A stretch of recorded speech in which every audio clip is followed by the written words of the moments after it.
Good evening. Good evening. It's Friday, although I drive tomorrow. Friday, August 20th. My youngest kid's 19th birthday. Oh my, how the time has flown. So today I got an interesting job at work. I was sent out in a bus that's been having troubles just to go round and round and round on a particular route to prove that it wasn't right, that it had some sort of tricky malfunction, because apparently it had malfunctioned for other drivers, and the bus had been sent to various mechanics, not just one, and they had not been able to replicate the problem. You know, this is the classic thing. Your car makes a funny noise and you take it to the mechanic and suddenly the car doesn't make that funny noise. Only this is, a 16-ton bus, 40 feet long, 11 feet tall.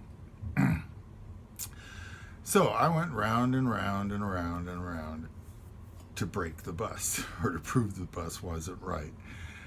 And sure enough, 5 hours and 25 minutes later, it malfunctioned.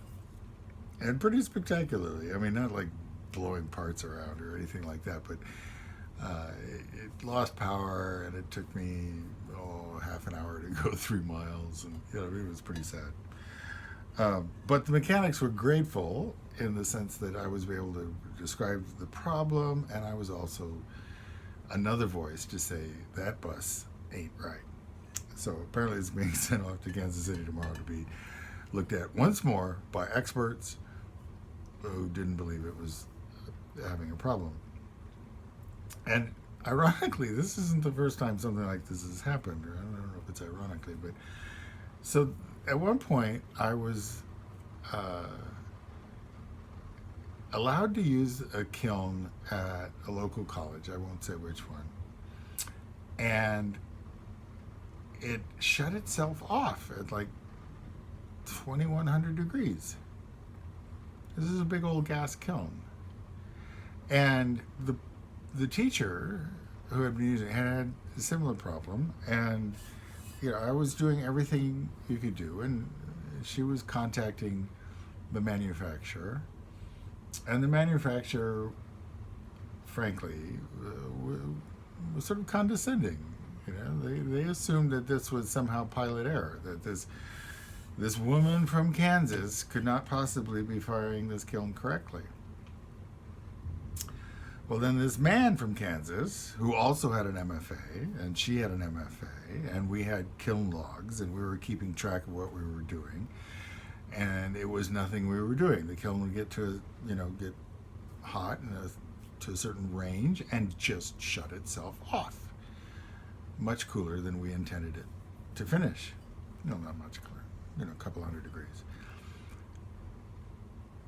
Anyway, so luckily, she persisted, and I was there to back her up. I said, no, this isn't anything you're doing. This isn't anything I'm doing. This is the machine.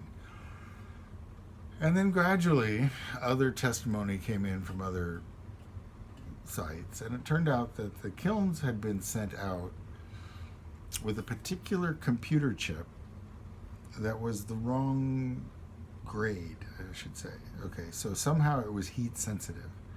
Now it's in a box separated from the kiln itself, but when the insides of the kiln are 2000 degrees or something, there's a certain amount of radiant heat no matter what kind of insulation you have.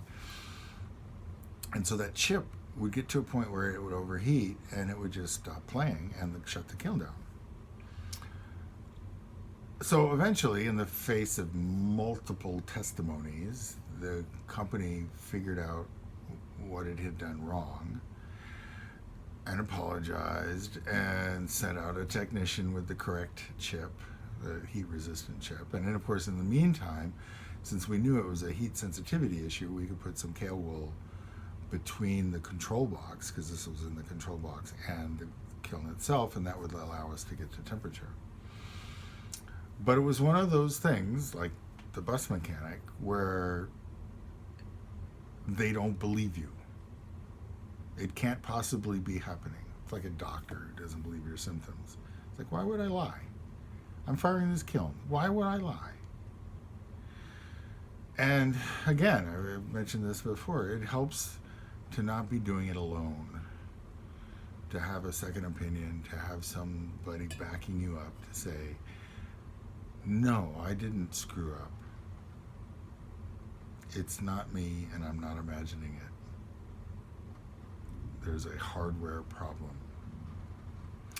So the kiln got fixed, and I'm hoping that the bus gets fixed, because it's a very nice bus, and we need it, and it's got important work to do. But I'm glad I didn't have passengers today when it crapped out, because yeah, it wasn't good. So when you're in time of trouble, it helps to have a competent friend in the field to help back you up that it wasn't something you did wrong. So plan ahead. Make those friendships now. Have a good day.